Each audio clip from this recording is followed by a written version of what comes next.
môn em ấy có lùm về bang mệt và là trình là khắp yên training free thử gặp phải môn cái nào buồn sang đá buộc gật lại bình yuan gật lại nhú rung răng bằng cổ lục mạng nên yuan pè và phép yuan lung tung mang trong nội bộ của đảng từ mạng xử lý về tình huống gật lại vụ nổ ở Đắk Lắk vừa qua do nên lại này mệt và anh buồn sang ta buộc gật lại này hiếm pa lại yuan xử lý tình huống này nó như thông tin do ta nhiều càng tập như một tập do đặt lan tràn tar bar cái như phố lệ trong vắt nuôi buôn sang tập phố vắt nạ buôn sang cái như phố tuổi chặt nhau về mừng lầm pre pi thông tin là lại chính nạ buôn sang tập phố một lấy số yết lệ so là lại yết cất như lệ hăng lấy tràn nước ly đút như lệ do nên tràn nước ly nó lại hiếm bay như lệ đã buộc cái lời này lại chính hàng lại vừa mang thực hiện mở như phố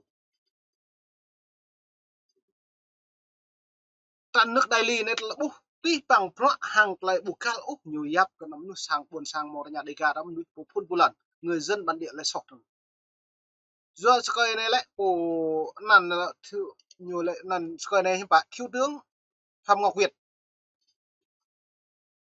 nhục cha bởi pul mà pro buồn cúng chặt ngáo nhiều lệ nước Đắk Lắk Tây Nguyên khủng bố nhưng Bộ Công an Việt Nam vừa cáo buộc rằng một tổ chức khủng bố ở Mỹ đã cử người về Việt Nam chỉ đạo tấn công hai trụ sở chính quyền xã ở Đắk Lắk hôm 11 tháng 6 vừa qua nhưng không nêu tên tổ chức nào. Unit này đã bộ luôn ta đang càng nhiều càng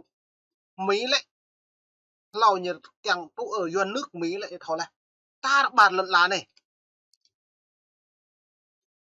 nước Mỹ là trong khủng bố xăm mắc nhiều lệ nước mong mi trong kết nối lệ trong sử dụng lệ trong nông mông nuôi mi đó mà run bởi này Đắk Lắk do nó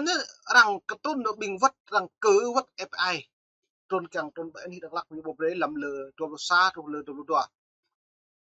bên chung tin như bờ trôn đâu cái buổi à lệ đừng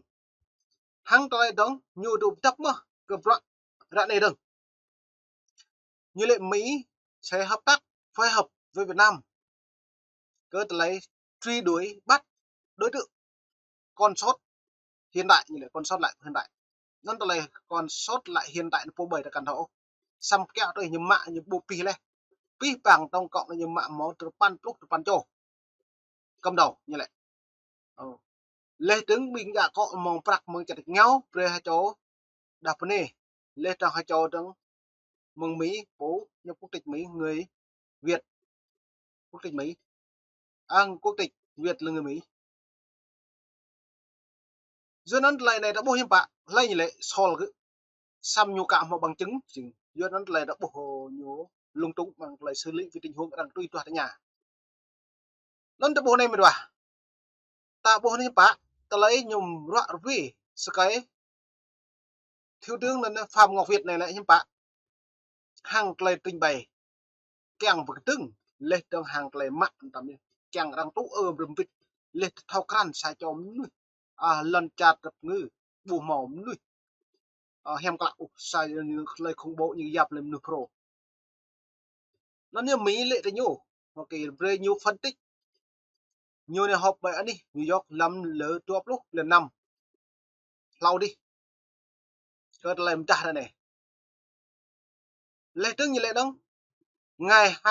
20 tháng 6 tại hội nghị cấp cao nhưng người đứng đầu lực lượng chống khủng bố các nước do Liên Hiệp Quốc tổ chức tại New York, Mỹ. Thiếu tướng Phạm Ngọc Việt cương quyết Việt Nam đưa trong nước có khủng bố nên lệ bởi Bộ Công an An ninh Việt Nam phát biểu rằng hoạt động của nhóm đối tượng tấn công trụ sở chính quyền và người dân tại Đắk Lắk vào ngày 11 tháng 6 vừa qua là hoạt động khủng bố có tổ chức khiến 9 người thiệt mạng. Chúng tôi đã bắt giữ 65 người nghi phạm nhiều 65 người này tức là nghi phạm đúng thì bởi xăm rạ này là chim bạ trình nuôi như giáp cầm đầu đây nó buộc phải hẹp như này là buộc rằng bộ cả bộ thao chính thức rõ ràng cất lấy nhập nhấp lên từ cặp nhưng ai bồi dân trả đây này nghi phạm là thành tội phạm cô phép duyên ấy nghi phạm tức là K41 là sau thâu can xăm vô cất dạ này là mò hệ chính tội phạm cầm đầu nó như lên đấy trong đó đối tượng là thành viên của một tổ chức có trụ sở ở Mỹ nhân lệnh chỉ đạo từ tổ chức này xâm phạm về Việt Nam và dẫn dựng vụ án tham gia tấn công nhiều lệ tương như lệ là lùm nuôi chẳng tụ âm mạng bít hà này cứ cật đại ngại nhập tôi xem play một nội doài là tụ âm bít như mạng bít nó như lệ hà này là cái lạc nó trốn xăm chính thức về mạng hà này người mạng bì này xăm như lệ đồ mới như lệ đồ lên ăn cái răng nó như nằm nè đông rằng chẳng trun cái xem lăng kẹo tôi như lệ lệ tương là lăng như pre hay bù pre vừa lâu thì là nhiều rằng trôn lên như bù pre nằm nè rằng cái nhầm cái trôn tưng hàng lấy có nhiều buồn rằng trôn thêm bạ rằng trôn rằng lệ tôi nuôi lần char để gá hàng làm nuôi người dân bản địa po nó này là bây giờ không bổ nên sự thăm Ngọc Việt là lại bộ thầu lệ cái lệ rằng nó nên nhiều học toàn bay nhưng mà nó là lệ cái nhiều học toàn bị mà thầu cứ lấy cũng một cái núm lệ trong bị thầu mà cất hàng hóa hàng lậu này thì bị thầu nhưng bạn lệ là một tổ chức bị bắt thầu bất đạt bị lệ một tổ chức lại vô cất bị bắt thầu đang lệ cái nhiều buổi do nên nhiều thầu lệ cái là đang có nhiều chất vấn cái đang tại chỗ bởi anh đi quốc hội nên mà bread mỗi con play rồi về vụ án là nhiều vụ án được vụ tấn công ở Đắk Lắk này hàng play doan rồi về đấy qua hàng play rồi về này cảm ơn mình rồi Thông tin bị nói là bịa đặt liên quan đến vụ tấn công ở Đắk Lắk, trong khi giới quan sát quan ngại về quyền tự do phát biểu. Truyền thông trong nước dẫn lời cơ quan chức năng cho biết 3 người ở tỉnh Hà Tĩnh và 1 người ở tỉnh Khánh Hòa. Nó này bộ này này lại màu bình nuôi Khánh Hòa màu lại đưa tin bre trả đi lại phải hình lại bằng lên Facebook lên từ nhiều mạng lên trong việc này bre đưa thông tin sai sự thật như vậy xuyên tạc dưới đến thông tin với Việt Nam lên thông tin nhưng bạn tự do thông tin tự do báo chí dưới cất lên nhập hack cứ nhưng bạn cho miệt triệu cho chút triệu gật lại này gặp một đăng client gật lại thông tin này gật lại nhiều mạng nuôi vừa đăng đi thông tin nữa lại vụ ở Đắk Lắk này Bị phạt mỗi người 7,5 triệu đồng vì đưa tin sai sự thật xuyên tạc về vụ 2 trụ sở Ủy ban Nhân dân xã ở Đắk Lắk bị tấn công hôm 11 tháng 6. Tương tự, chính quyền ở tỉnh Quảng Nam hôm 13 tháng 6 phạt một người 5,5 triệu đồng và chính quyền ở tỉnh Bình Dương hôm 15 tháng 6 phạt một người khác 7,5 triệu đồng về các bình luận và thông tin được cho là có hành vi cung cấp, chia sẻ thông tin xúc phạm uy tín của cơ quan, tổ chức, danh dự, nhân phẩm của cá nhân liên quan đến vụ tấn công. Những người này đều được nói là đã thừa nhận hành vi sai phạm của mình. Từ khi xảy ra vụ tấn công đẫm máu khiến 9 người thiệt mạng, trong đó có 2 quan chức và 4 viên chức công an địa phương, nhà chức trách đã bắt giữ 46 người, đồng thời dường như kiểm soát chặt chẽ thông tin trên báo chí, cũng như phần lớn dư luận về vụ việc. Rồi sẽ đón bố là cật lại nhiều ngại em bạn. Bình rằng tôi ơi nộp vừa soi đã cật lại thông tin tới nhiều lần. Vừa đã bình nhiều là cả thao lò đang thao lò đã bố đời cung cấp thông tin cấm nửa nhau thầu. Cái buổi tôi hiếm bạn lại tự do thông tin, tự do báo chí, tự do ngôn luận, mọi cả. Vừa nó đặt buộc cật lại thông tin của Cộng sản Việt Nam này. Bù màu xàm đạt lại tự do của nó có thể nạp này. Rồi bật đạp bục rồi. Môn này đại chúng bạn nhớ chấm dứt trong vòng 2023 này là Việt Nam lại bố phó là cầu trả lời các đảng bởi quốc hội Mỹ lên trong bày án đi tòa án này đập này ta gặp lòng một vả nên gặp mở đứng lại rồi này.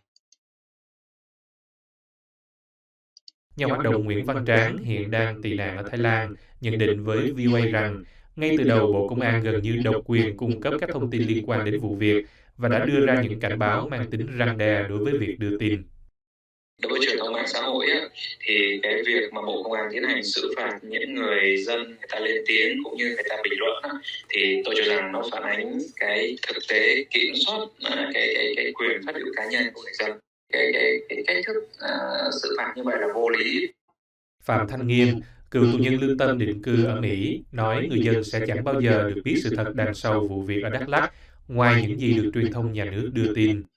Bà nhận định rằng hệ thống công quyền ở Việt Nam, từ tòa án, luật pháp đến chính quyền, đều sử dụng